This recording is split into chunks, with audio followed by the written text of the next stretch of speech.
my notes.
We can start. Hello. Hello and good afternoon, ladies and gentlemen, and welcome to today's webinar session. My name is Farizal, Farizal Farhan. I'm a partner at RDS focusing on the energy, infrastructure, projects, practice, and I will be your moderator for today. Today's topic for the webinar is ever-given blockage and frustration. Together with me now is our very own Mr. Nagarajah Muttiah, our partner, Head of Shipping and Aviation Practice at RDS, and his associate, Mr. Kuhan Manokaran. A pleasure to have both of you on board. Mr. Naga has more than 40 years of experience in legal practice. He has appeared at and acted in numerous landmark cases. He has also acted both as arbitrator and counsel in international as well as domestic arbitration. For the purpose of this webinar, I will first invite Mr. Kuhan to share with us the brief factual details on the Evergreen incident, or Ever-given incident, before passing on the floor to Mr. Naga to discuss on the legal issues surrounding the incident. For those who have any questions for the panelists, please feel free to drop your questions by clicking at the Q&A button at the bottom of the screen, and you can key in your questions there. The panelists will do their best to answer the questions at the end towards the end of the webinar. Without further delay, I will let my colleague, Mr. Kuhan, to start his session. Go ahead. Thank you, Farizal. Can you hear me? Yes, go ahead. Go ahead. Okay, thank you, Farizal. Okay, so before I go into the factual matrix, let me give you a bit of an outline on the parties or the potential parties that are involved in this this Suez situation. Right?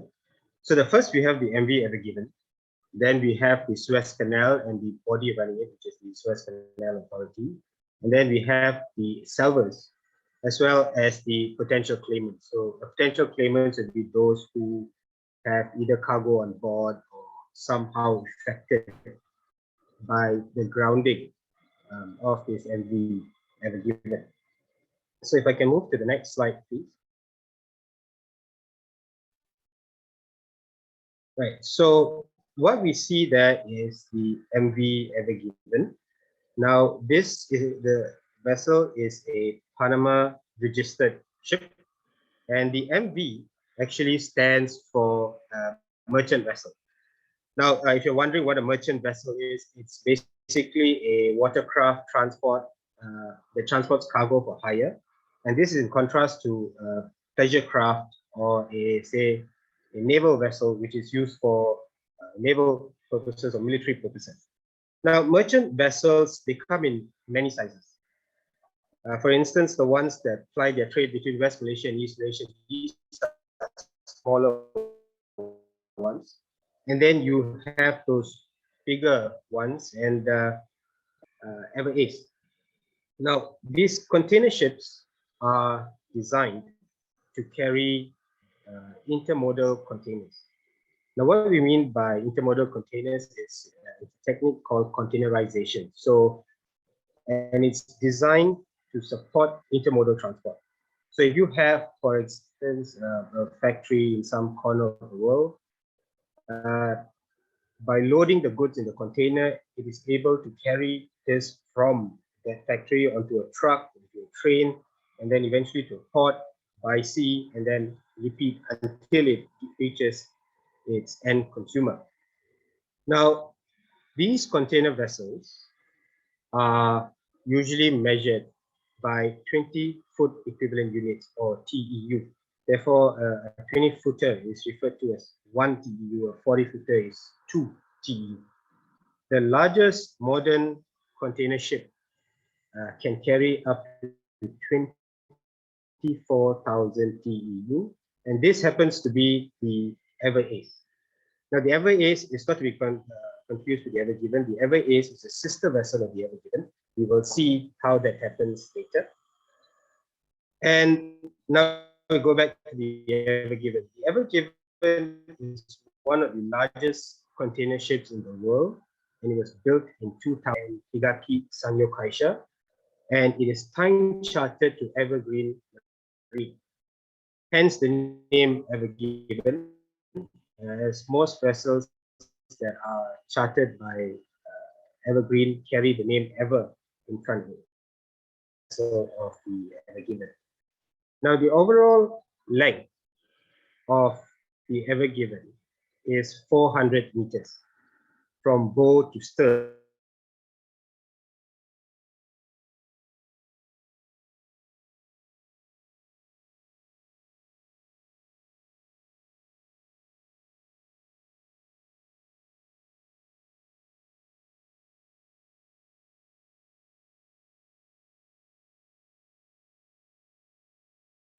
Sorry, Kuhan, are you still there?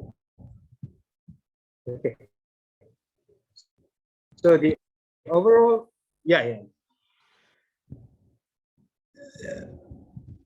Okay. Go ahead. Okay. So the overall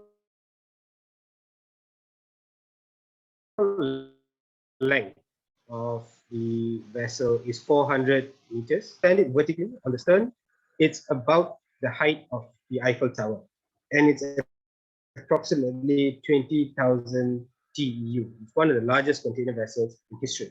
We will now move to the Suez Canal. As you can see, the Suez Canal. Can I get that slide back, please? Yes. So that's the Suez Canal. Now, a brief history of the Suez Canal. The Suez Canal was built by Ferdinand de Lesseps in 1869. It's a sea level waterway. It's not very deep. It's only about 24 meters deep, and it runs from north to south across the isthmus of the Suez in Egypt, and it connects with the Mediterranean Sea and the Red Sea. It basically provides the shortest maritime route between Europe and the nations around Indian and the Western Pacific Ocean. In 2015, due to the traffic, the Prime Minister or the President of Egypt at that time agreed to expand the Suez Canal to include a 22-mile parallel channel, right? So a little bit of history of the Suez Canal.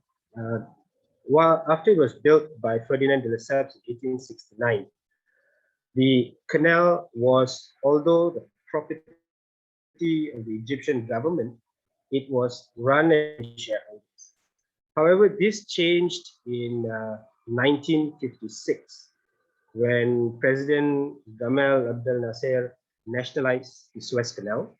However, this nationalization caused the Suez crisis in around October or November of that year, where Israel as well as the UK and France invaded Egypt to regain control of this canal. And this shows us just how important this canal is to the Western powers because of its role in trade. However, since 1956, it has been operated by the Suez Canal Authority, which is a body of the Egyptian government.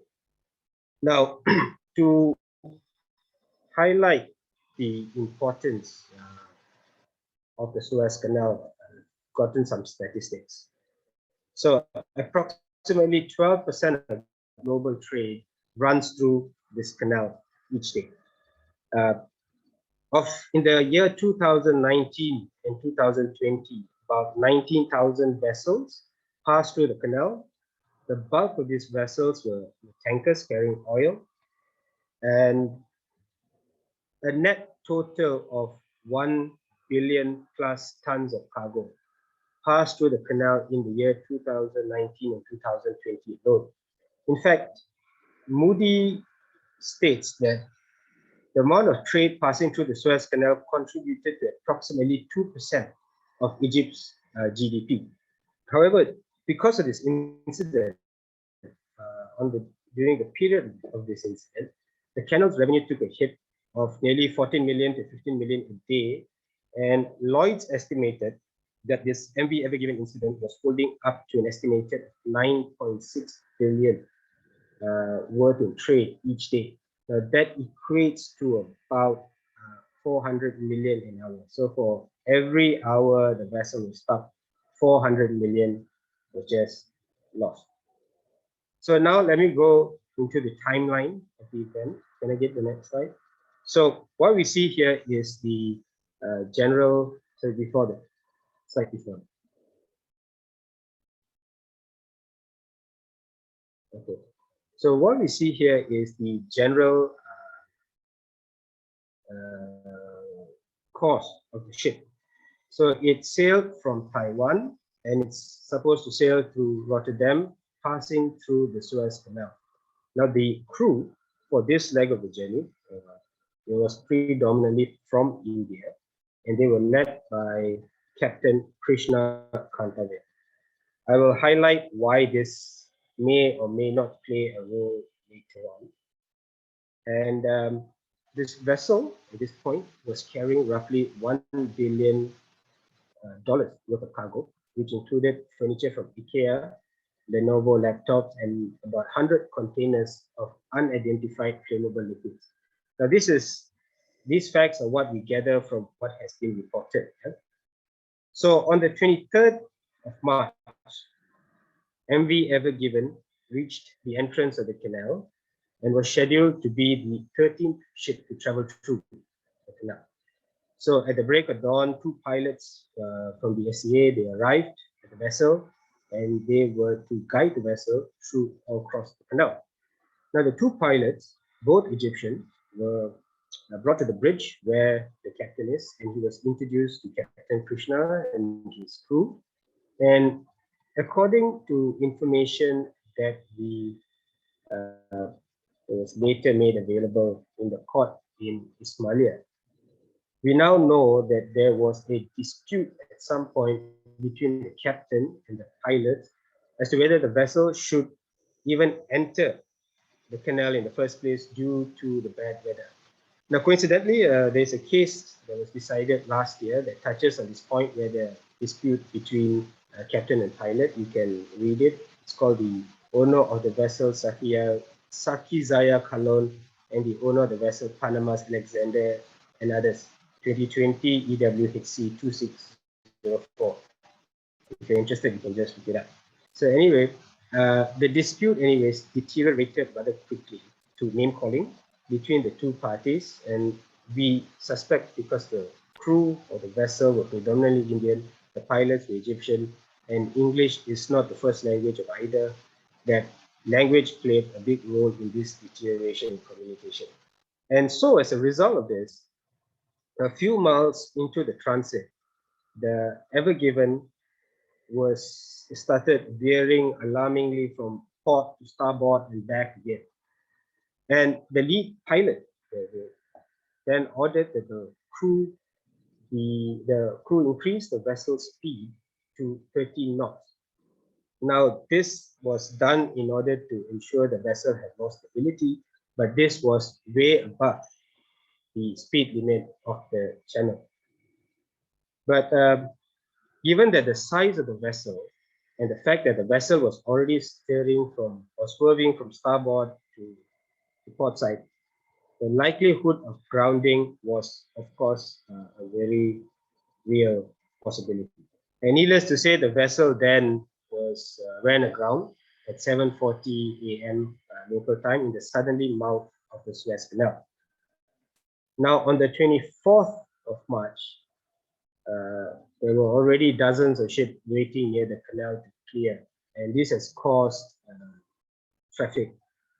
But by the end of the 24th of March, there was 185 vessels anchored nearby just waiting to pass. Now, these vessels, much like the MV Ever Given, were carrying electronics, cement, water, livestock, even oil.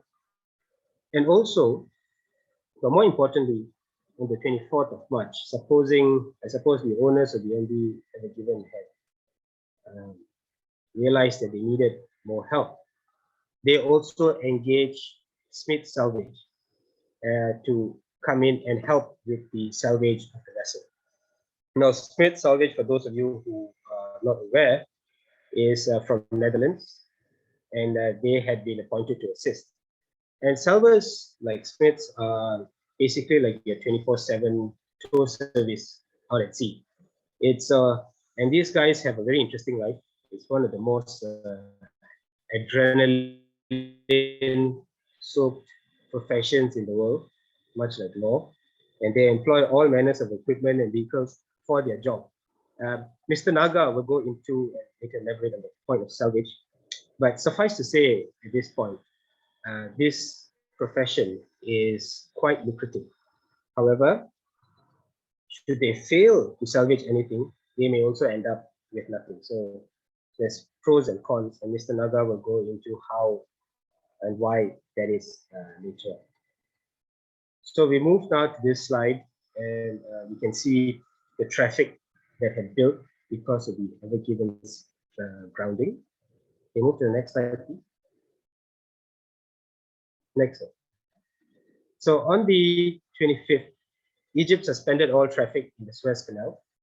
The Smith team arrived on the 25th, and initially the plan was to remove the cargo from the vessel to lighten the load. But this plan was shelved, and so Smith put out a call to its partners for some of the most powerful tugboats that they could muster. On the 26th, marine traffic, of course, grew, and the White House raised the alarm. On the 28th, the tugboat that were called by Smith on the 25th arrived, namely the Alfgard and the Carlo Magno. Now, these two are two very large, powerful tugboats, and they had arrived to rescue the Ever Given. The Ever Given was finally set adrift after moving about 30,000 cubic meters of sand on the 29th March. But by this time, it had blocked the canal for 6 days, from the 23rd of March to the 29th. The vessel was freed, and a significant portion of the world lost interest after that. I mean, that's when the hashtag put it back went trending. But for lawyers and others with interest in the vessel, this is when the actual work started. Here, so on the 1st of April, MV Ever Given declares general average. Mr. Naga will go into the details of general average and legal aspects later on. on the 15th of April, the vessel was arrested. So what had happened was on the 22nd of May, lawyers for the SCA, which is the Suez Canal Authority, and the owners of the MV Ever Given had gathered in the Ismailia court. Nike, who had cargo on board the MV Ever Given, as well as Lenovo, had sent their lawyers to the Ismailia court to monitor proceedings. And it was during the proceedings that part of the recording that I was referring to earlier was played. And the full extent of the recording, we still don't know. But what had happened here is that the judge has kicked the case out of the court. And so it was then sent to another court. And the order for arrest was finally obtained on the 13th of April. And the vessel, as I said earlier, was officially arrested on the 15th and held at the nearby Great Victor Lake. On the 7th of July, the vessel was released from arrest after the SCA and the owners of the MV Ever Given came to some sort of agreement in principle. Now, the terms of the agreement were never disclosed.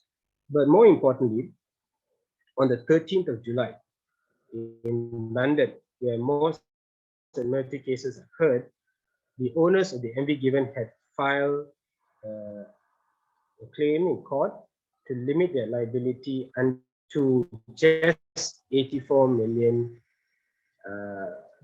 pounds. So Mr. Naga will go into the details and the significance of this limitation convention. Now, can I move to the next slide, please? Right. So before I pass over to Mr. Naga, this is a simulation. Now, to those of you who fancy yourself gamers, or think you have the skills to bring this Zil vessel across the canal, you can try. I've tried and failed 3 times. I've recommended it to a friend and they have said no better. So you can try it in your free time. So I'll pass it on to Farizal.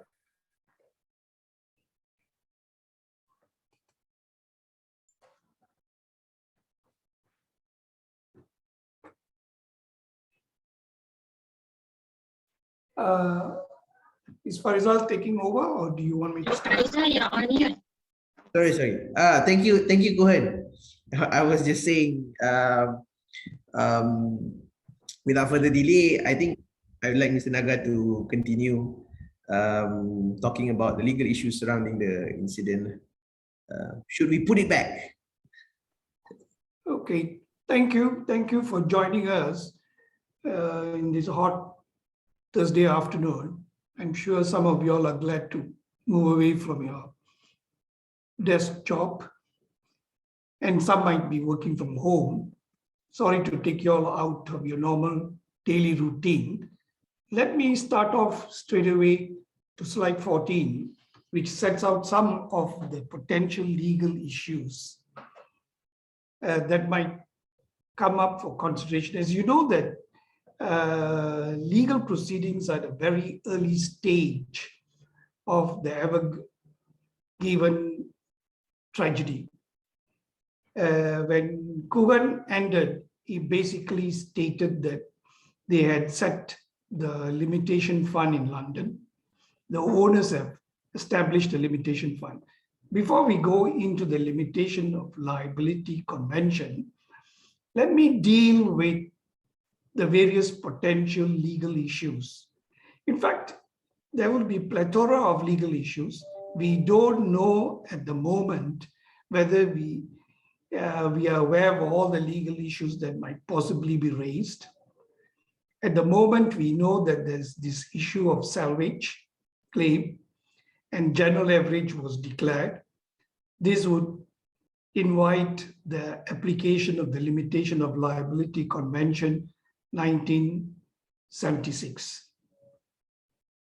And in respect of cargo interests or charter party interests, the issue of frustration of the contract would also be an interesting topic to discuss. I will then move on to slide 15. What we will try to set out is the various governing laws that could possibly be relevant.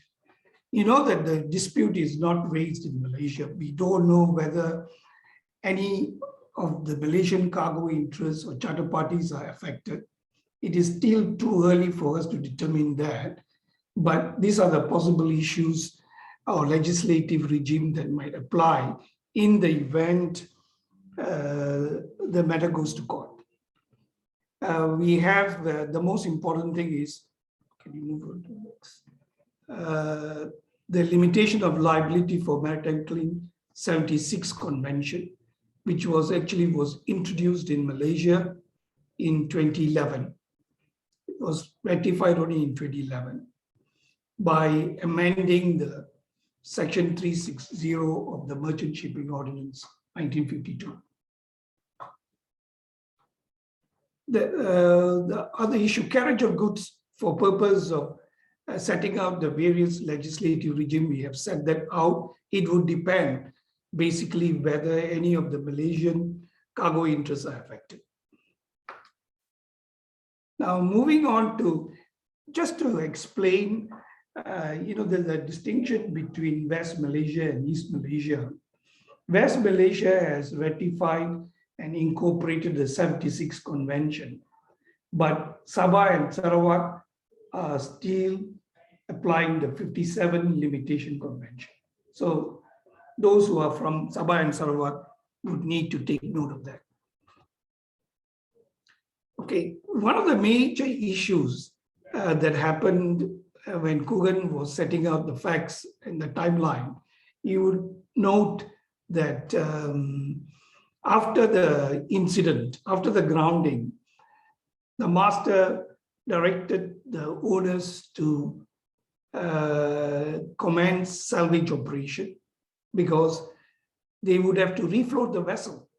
Because what happened is, Ever Given is blocking the whole of Suez Canal, and traffic was almost coming to a halt, or in fact, came to an halt. And as a result of which, they had to immediately commence salvage operation, that is to refloat the vessel as far as possible and to ensure the vessel would leave the canal. So what has happened is, in Malaysia, in 2019, we had an opportunity for the federal court to deal with the famous case called Fordeco against PK Fertilizer. It's very surprising if you read the facts of the case, it's very much similar to the Ever Given. What happened in this case, except for the fact that there was no canal, this incident took place off the east of Sabah. And because of bad weather, the vessel is known as the Traveller, which I will deal with it while I'm dealing with general average, ran aground and it had to be refloated.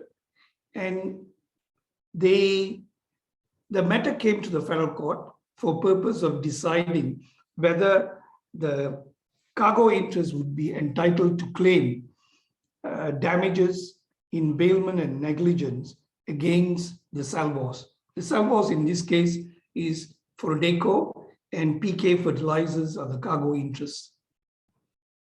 Now, the principle that was set out is that there should be a recognized subject matter. The object of salvage should be in danger at sea. Salvor must volunteer. In more modern times, the salvage is rendered more commonly by salvors under contract. In the international market, they would basically enter into what you call the Lloyd's open form.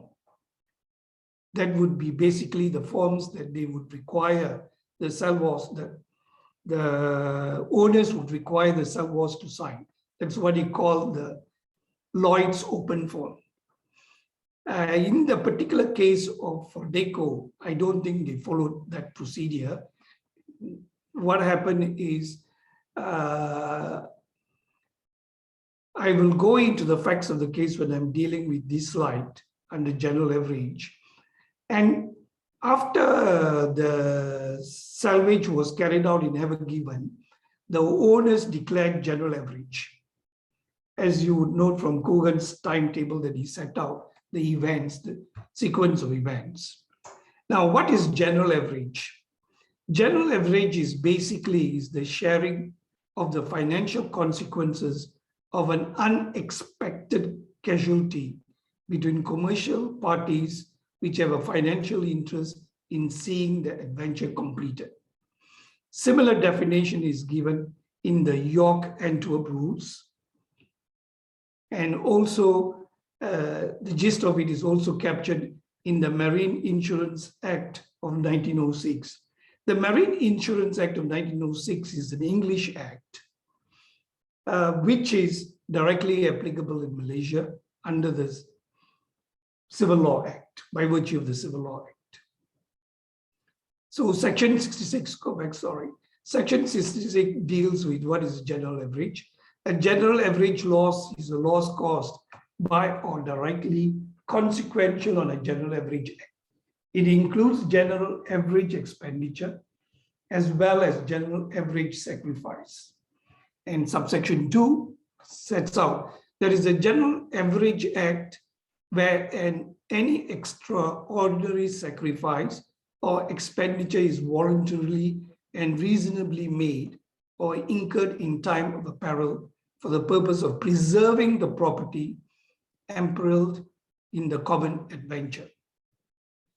And the ever given situation would possibly the largest general average case that would come into our law books. Okay. Examples of general average. Examples of general average act includes jettisoning parts of the cargo or a ship store, engaging salvage service, paying money to secure the vessel's release from detention, the expense of the ship's repairs. 2, the owners of the cargo on board of the vessel will be liable to share all costs of refloating the vessel in accordance with the value of their cargo proportionately. So that is basically what is general average is all about. Now, since we are in the topic of general average, what will happen is basically in a normal situation where cargo claimants would usually want to have their cargo released as soon as possible. And if they would wish to carry out their request, then they would be required to give a security to the ship owner, probably by Lloyd's average bond, a security that in the event, if they are required to proportionately share the cost of general average, they would have to be required to contribute. Now, after the declaration of the general average, as in Ever Given, and as well as in Frederico, in Frederico, what happened is that after the general average was declared, they proceeded to pay out the salvos, and subsequently cargo interests who paid out and incurred the expenses commenced proceedings against Frederico, the salvos, for negligence and in breach of bailment, the duty of care under bailment. Now, let me just deal with the Frederico case. The name of the vessel in Frederico is the Traveler. PK Fertilizer is the cargo owner. After the vessel ran aground, the owners of the name of the vessel is Tor Traveler, declared general average and took steps to refloat the vessel. The owners engaged a barge called Heathaway, owned by Frederico, to transport the cargo, which happens to be rock phosphate, to Lahad Datu and declared the cargo on cost. On discharge of the cargo, it was found that the cargo was bad and contaminated. As a result of that damage, PK Fertilizer commenced legal action against Fredeco in bailment and negligence. If the 1976 convention was applicable at the material time in East Malaysia, they would have been entitled to set up, the Salvos would have been entitled to set up a limitation fund and claim protection under the 76 convention.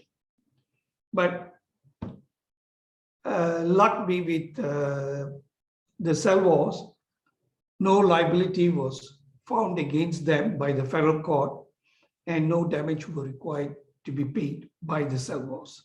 If the Salvos were required to pay damage, then it would have to come out from the insurers or from their own pocket. That would be the case. But unlike the Fredeco, in the case of Ever Given, the ship owners have commenced limitation action in London and proceeded to set the limitation fund. If I may take you all to the slide, I believe the limitation fund was set. If you go back to the timetable. Okay, come down. Okay, hold on. July 13. Okay, a general limitation decree was made on the 13th of July 21 in an admiralty action in the KL High Court. I mean, sorry, so used to saying KL High Court. High Court of Justice of England and Wales on an application of Luster Maritime SA and Higaki Sanyo Kisha Limited, the claimants, limiting the claimant's liability for claims of a type which fall within the 76 convention. That was what has happened. And I will now move to slide 21 on general average. Okay. Now, general average losses are customarily divided in two classes, namely those which arise from sacrifices of part of the ship or part of the cargo purposely made in order to save both from perishing, and two, those which consist in expenses incurred owing to extraordinary measures undertaken for the preservation of both the ship and cargo. As you know, in Ever Given, they had to engage Salvos, and that's a very expensive adventure.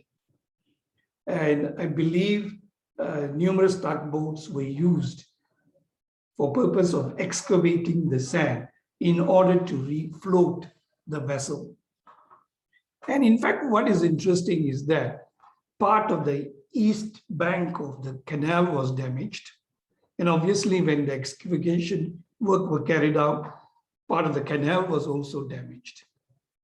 Now, the ship owners settled or provided security to SCA.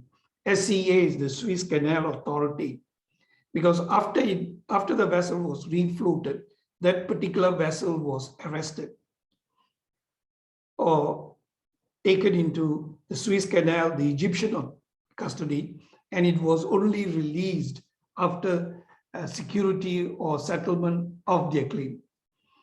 The interesting thing about this is that under the 76 convention, in fact, the ship owners would have been entitled to claim limitation of damages under the 76 convention in respect of the SCA's claim.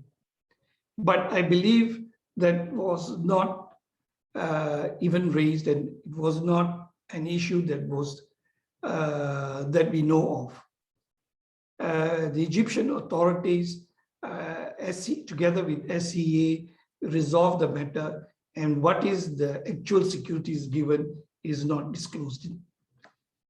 Okay.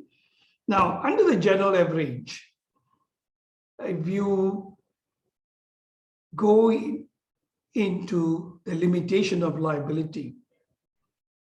Now, the limitation of liability, who are the people who are entitled to limit liability?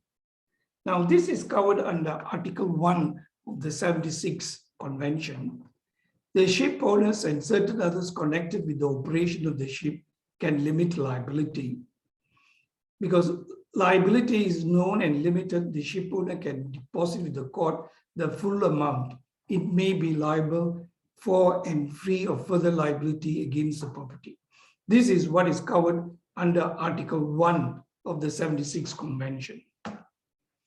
Now, it would also cover in the event if there is any personal injury, and subject to Article 3 and 4, the following claims, whatever the basis of liability may be, shall be subject to limitation liability.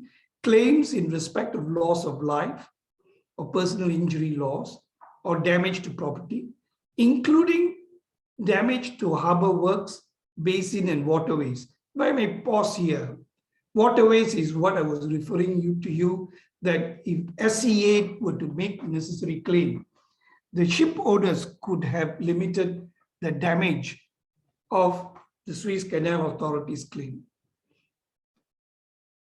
occurring on board or in direct connection with the operation of the ship or with salvage operation and consequential loss resulting therefrom. Now, Article 3 of the Limitation Convention, this is also another interesting article. If I may just read to you, the salvage claims. Exception of salvage claims only cover direct claims from salvors and not indemnity claims for salvage expenses under the contract. Now, if the salvors were to make a claim against the owners will not be able to limit the liability under the 76 Convention. But if the owners were to make a claim against the salvors under the 76 Convention, the salvors would then be entitled to limit their liability. The idea is to encourage salvage operation because it's a very expensive operation and it would require specialist skills in order to carry out the salvage operation as such. I may move on to the next one. And Article 13.1 of the 1976 Limitation Convention is another important convention where a limitation fund has been constituted in accordance with Article 11. Any person having made a claim against the fund shall be barred from exercising any rights in respect of such a claim against any other assets. Now, if I may pause here, let's assume for a moment that the incident took place off coast of Peninsular Malaysia, and which caused international claims against various interests, cargo interests, claimants, charter party interests, international in nature. The owner of the vessel might be registered in Panama. His office might have been in Panama or in Hong Kong.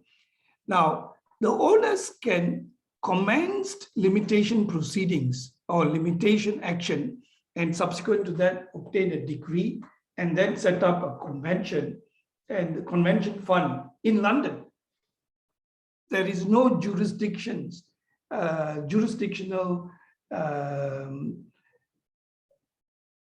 clause under the 76 Limitation Convention. So you can bring action in Malaysia, but the owners could possibly commence limitation fund in London. But usually the limitation fund will always be set in a jurisdiction where there has been claims against the owners of the vessel. So if the claims were filed, action and RAM were filed in Malaysia, obviously the master would usually set set the limitation fund in Malaysia. But assuming after the vessel is released from, freed from, by way of salvage operation from the grounding, and if the vessel were to proceed to England or Rotterdam or anywhere else in the world, wherever the vessel goes, it will provide the necessary jurisdiction in that particular country. So assuming if the particular vessel, after being released from the calamity in Malaysia, proceeds to UK, it could be arrested in UK for purpose of any claims under the charter party or under cargo interest. Okay. Now, that basically summarizes the basic principles of the convention, the 76 Limitation Convention. One other additional legal issue that might be of interest is, assuming if you have a cargo interest in Malaysia, which is subject to their own bill of lading, the Malaysian bill of lading or Malaysian charter party, where Malaysian law is to be applied. There could be a possibility for the ship owner to consider the issue whether he should claim that there was the contract has been frustrated by the event that took place at the Suez Canal. Now, in such cases, what would happen is basically we would have to deal with the issue, the common law issue and the Section 57 of the Contracts Act, to see whether frustration can be invoked. Now, what is frustration? This brings to the issue of what is frustration. Frustration is when a supervening event occurs after the contract has been entered into, which is outside the control of the parties and makes the contractual obligation impossible or incapable of being performed because of the circumstances in which performance would take place is so radically different from what was originally intended. And that is further captured in Section 57 of the Contracts Act and authoritatively decided by the federal court in the case of Pacific Forest. Now, in the case, the recent case, it's not that recent, it's in 1942, they applied the principle of the doctrine of frustration. And if I may go on to the other slide. Yeah, this is the case I wanted to mention. This is the case in 2007. Tesselvaries Ross Worldwide Salvage and Towage Limited. In this particular case, it is very interesting. If you look at the facts of this case, it was also a case where the vessel ran aground, and where His Lordship applied the radically different test to ascertain the application of the doctrine of frustration. And this is the principle that was applied, and the principle reads, in such circumstances, the test of radically different was important. It told one that the doctrine was not likely to be invoked, that mere incidents or expense or delay or onerousness was not sufficient, and that there had to be a break in identity between the contract as provided for and contemplated and its performance in the new circumstance. What was radically different test did not itself say was that the doctrine was one of justice. Can you go to the map? And in order to explain how frustration could arise, I would take you back to the earlier slides. Okay, slide number 8. A vessel that leaves Port Klang would take the normal route following the orange line. Okay. there's the shortest route. They will go through the Suez Canal and go to London or Rotterdam. Now, assuming if Ever Given is blocking the Suez Canal at the material time, it would have been possible to avoid the blockage for the ship that left Port Clyde to take the route around the Cape of Good Hope. This is, I believe it takes about, Kuhan, how many days does it take to go around? 8 days. Pardon? 8 days. It takes 8 days to go around the Cape of Good Hope. So you will be able to avoid the blockage. But if the blockage were to take place near the exit of the Suez Canal, and if the particular the vessel behind Ever Given is in the Suez Canal or just before entering into the Suez Canal, whether it would be possible to navigate and take the alternative route around Cape of Good Hope is the issue. So if it is stuck behind Ever Given in the Suez Canal, there might be some basis to invoke the doctrine of frustration. But otherwise, if assuming if the vessel that left Port Clyde had the opportunity to go around Cape of Good Hope, then they would have to go and take the long journey. Notwithstanding the fact it's going to be more expensive, notwithstanding the fact it's going to delay the adventure, and assuming if there is a time charter party, obviously you are going to be in breach of the time charter party.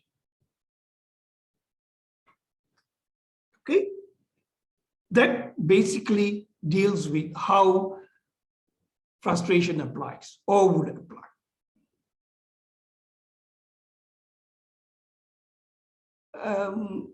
Now, that basically takes me to the conclusion.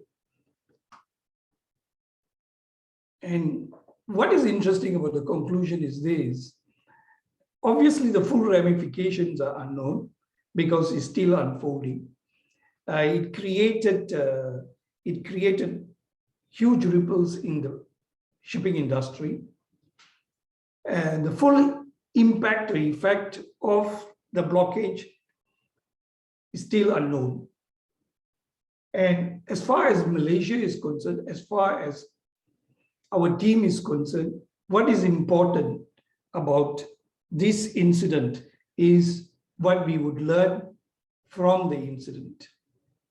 And that is important for everyone in the industry to understand. And we thought that we would share that with you.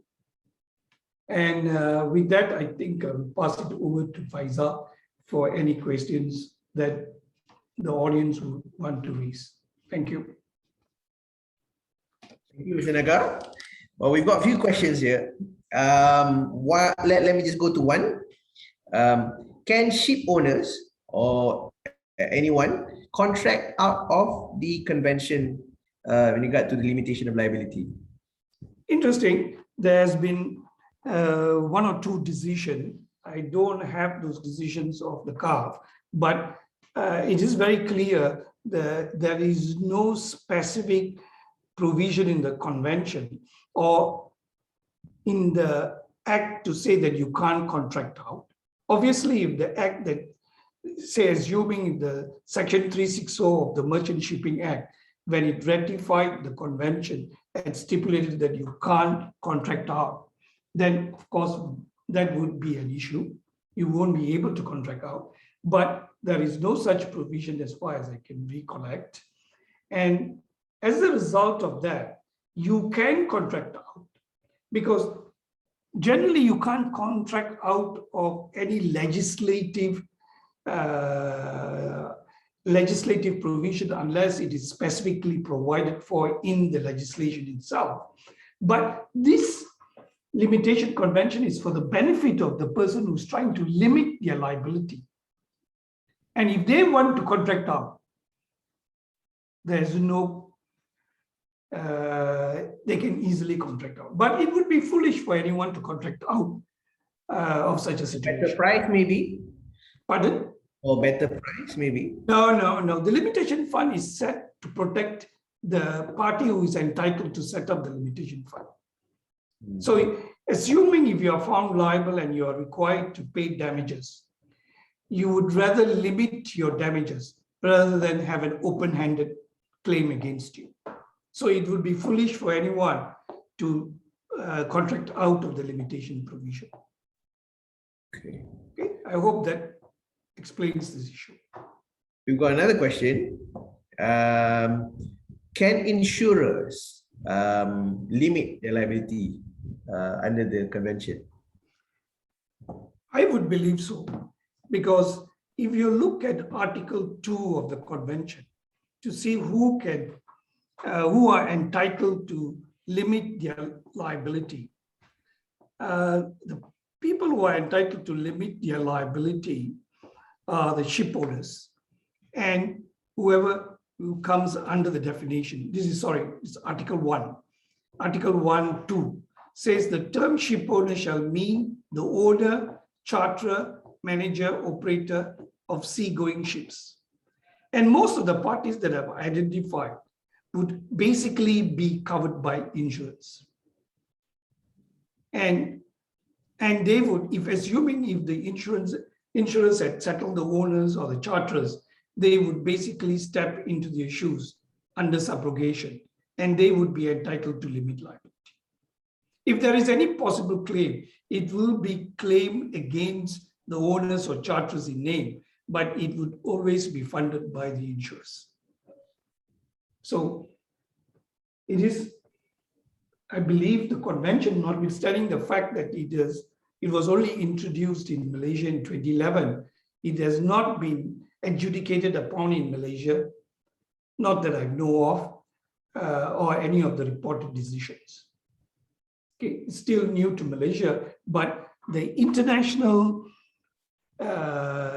cases and the international precedent would equally apply in Malaysia. Okay, any other questions from the audience? Another one, is the limitation fund applicable when there is increased exposure to known piracy and politically unstable areas when ships have to reroute? And the limitation convention does not provide for that. The only reason, only limitation would be under Article 3, I believe. Article 3, hold on a second, Article 3 or 4, Article 3 and Article 4. Now, a person liable shall not be entitled to limit his liability if it is proved that the loss resulted from personal act or omission committed with the intent to cause such loss, or recklessly and with knowledge that such loss would probably result. Assuming in your piracy situation, if there had been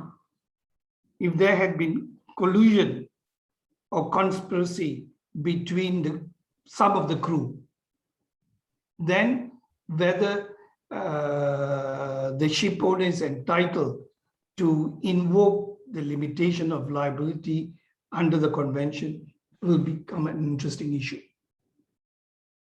You know, in most piracy situations, you will note that some of the crew are involved in the piracy. There might have been a tacit understanding between the external factor and some of the crew.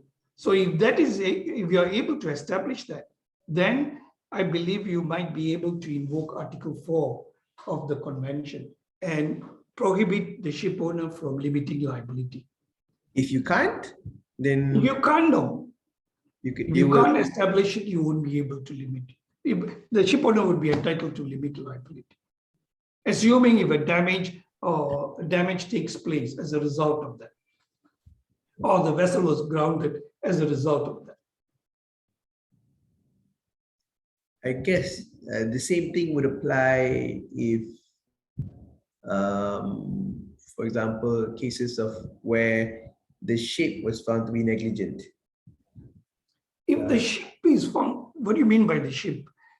Ship, you're talking about the owners of the crew and the owners, the crew or the pilots.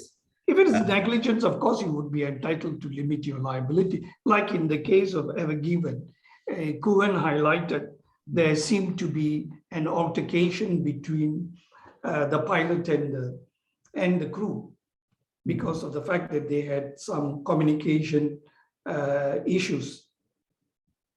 So it could have been easily be as a result of the negligence of the crew or negligence of the pilot. It is not clear. The full facts are not out and it's still unfolding. Okay. Okay. I think that's it for today. That's Anyone else? Anybody? If there's Kuhan, you want to add something? Yeah, go ahead. No, Mr. Naga, I have nothing. You sure? You're covered. Yes. Okay, have we passed the time? Not yet. Okay. Any other response from the? We've got no more. So I think if there's, do you want to say? Do you wanna have a last say, Mr. Naga?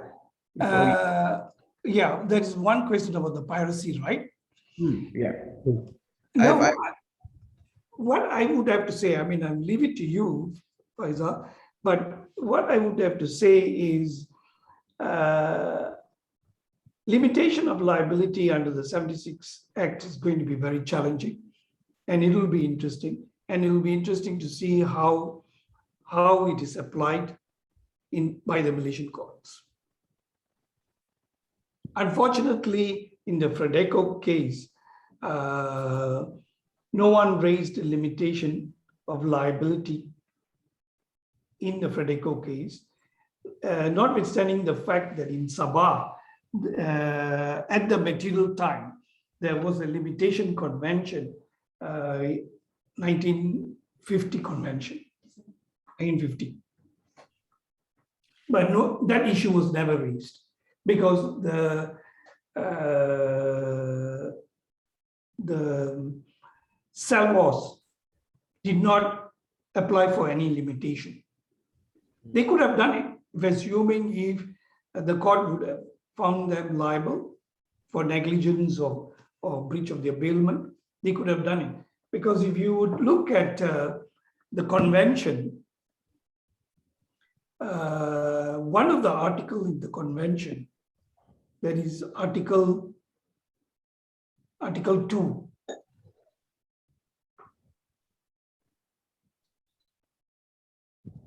What is important is it could even be Article 2(1), if I may read to you, subject to Article 3 and 4 of the following claims. Whatever the basis of liability may be subject to limitation of liability.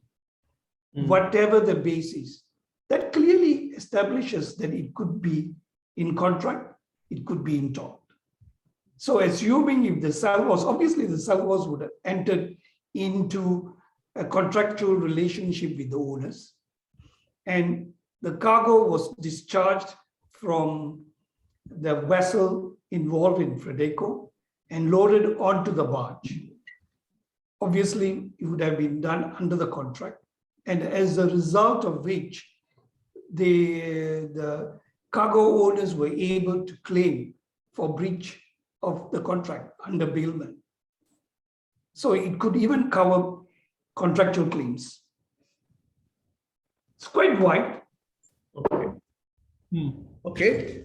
I think this is a follow-up question. Yeah. Straits of Malacca are known choke points for the global economy.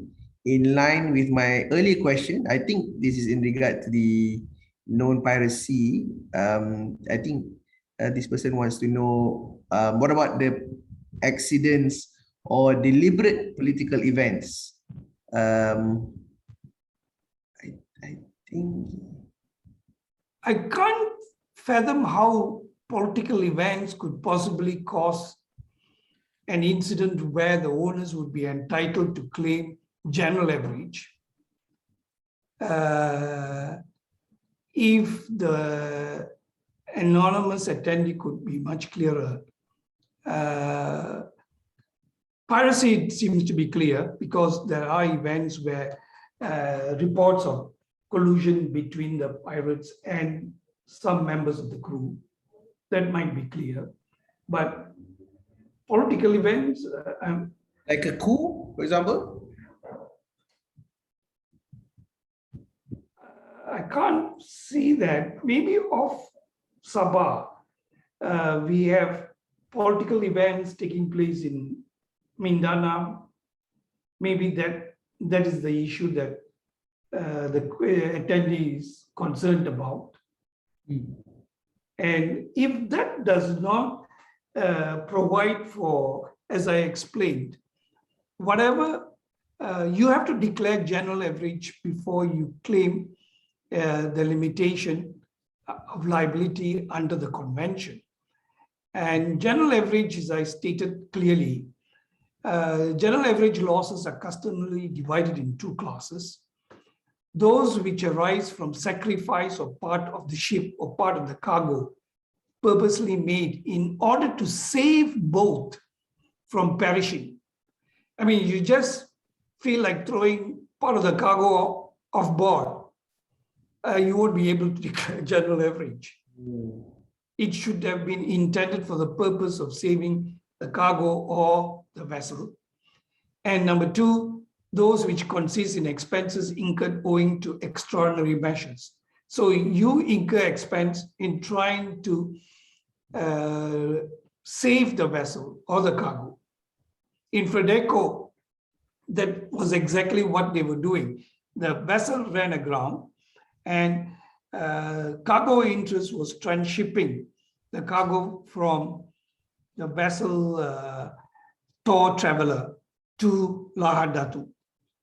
And in that process, it was contaminated. And that is why the cargo interest lodged the claim against the Samos.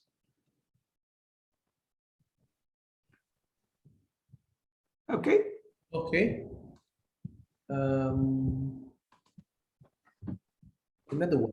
I think, was there any cases where political events allowed for ship owners to resort to limitation fund? Maybe you want to see the question here, Mr. Nagar? Yeah, I'm looking at a question.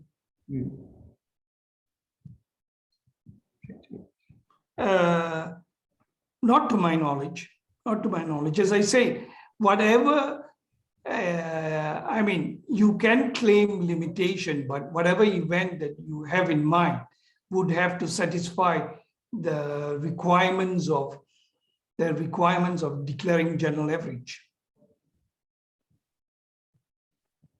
Limitation of liability. Of course, you can establish limitation of liability outside the convention.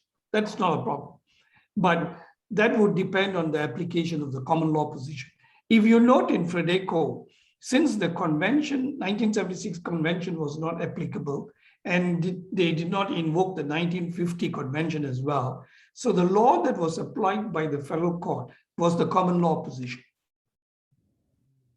in resolving the issue between cargo interests and the Samos. Okay. Okay. Thank you, Mr. Nagar. Thank you. Thank you, Kuhan. To everyone who joined us. Thank you. Yeah. It's a very good learning session, for me, especially this area of law is especially alien to me. So I hope. But Farizal, you're learning fast. You might join us. Will do my best. Thank you. I wish to thank the panelists and the participants who have joined us. So I hope to see you in our next webinar session soon. And thank you, everyone.